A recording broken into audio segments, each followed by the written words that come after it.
মানুষের এত আবেগ, এত উচ্ছ্বাস, এত বিজয় উল্লাস, এর কারণ একটাই যে মানুষ এখন নিজেকে প্রকৃত স্বাধীন মনে করছে। তারা মনে করছে এখনই প্রকৃত গণতান্ত্রিক আবহাওয়া তারা ফিরে পেয়েছে। দীর্ঘ প্রায় 15-17 বছর যাবৎ তাদের কথা বলার কোনো স্বাধীনতা ছিল না, সমাবেশের কোনো স্বাধীনতা ছিল না, কোনো রকমের মৌলিক মানবাধিকার তারা ভোগ করতে পারেনি। এদেশের জনগণের সামনে বিভিন্ন রকমের কালা কানুনের মধ্য দিয়ে মিডিয়াকেও এবং জনগণকেও বাকরুদ্ধ করে রাখা হয়েছিল। অনেক সময় digital security act, cyber security act ইত্যাদি বিভিন্ন রকম কালা কানুনের মধ্য দিয়ে কলমকে তারা স্তব্ধ করেছে, মানুষের কথা বলার অধিকারকে তারা বন্ধ করেছে। কিন্তু আজকে মানুষ স্বাধীনভাবে কথা বলতে পারছে, সমাবেশ করতে পারছে, মিছিল দিতে পারছে, তাদের অধিকারের জন্য সোচ্চার হতে পারছে। এই জন্য তাদের সামনে এক মহা উৎসব, সেই আনন্দ দেখলাম, সেই অনুভূতি দেখলাম, সেই আবেগ দেখলাম, সেই বিজয় উল্লাস দেখলাম। এই বিজয় আমরা প্রিয় নম্বর সেট করে বিকাশে সেন্ড মানি করুন ফ্রি অর্জন করেছি শত সহস্র শহীদের রক্তের বিনিময়ে।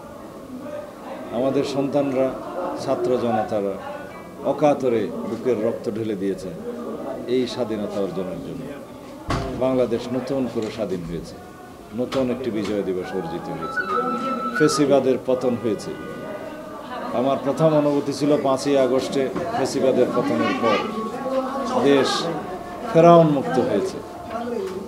এই দেশে আর কখনো যাতে ফেসিবাদের উত্থান না হয়, স্বৈরাচারের জন্ম না হয়, সেরকম একটি প্রকৃত গণতান্ত্রিক রাষ্ট্র বিনির্মাণে আমাদের শহীদের স্বপ্ন ছিল। আমরা সেই শহীদের স্বপ্ন বাস্তবায়নে অঙ্গীকারাবদ্ধ। সকল রাজনৈতিক দল, বাংলাদেশের সকল রাজনৈতিক গণতান্ত্রিক রাজনৈতিক দল এবং রাজনৈতিক শক্তি, সামাজিক সাংস্কৃতিক শক্তি সবাই আজকে ঐক্যবদ্ধ এবং অঙ্গীকারাবদ্ধ।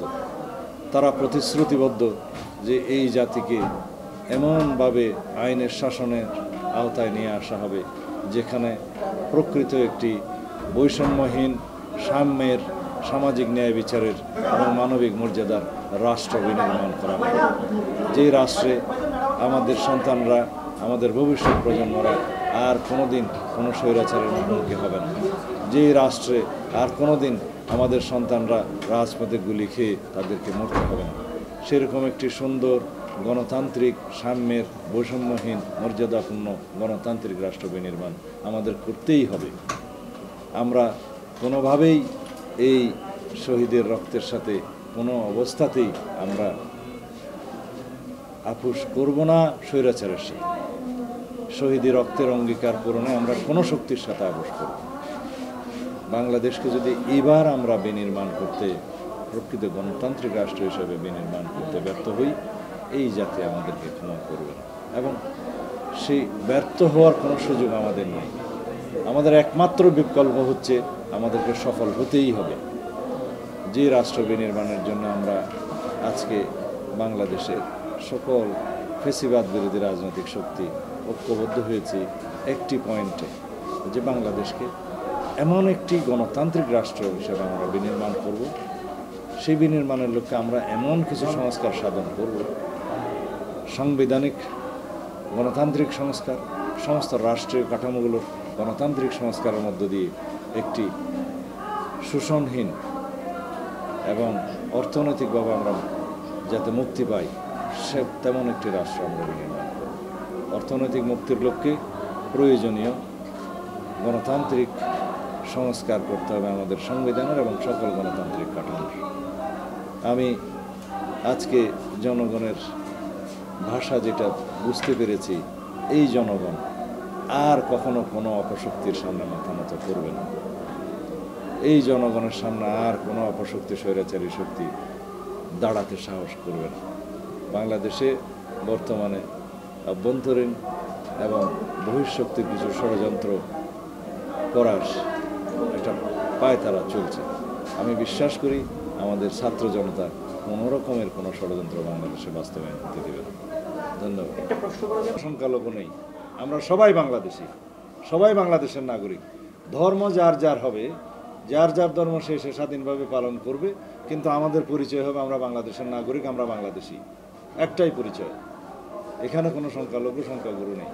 অন্তর্বর্তীকালীন সরকারের মাননীয় প্রধান উপদেষ্টা এবং উপদেষ্টাদের কাছে আমরা আহ্বান জানিয়েছি একটা যৌক্তিক সময়ের মধ্যে তারা যেন প্রয়োজনীয় সংস্কার সাধনের মধ্য দিয়ে একটি নির্বাচনের রোডম্যাপ তারা প্রদান করেন, তাহলে জনগণ সেটা বুঝতে পারবে।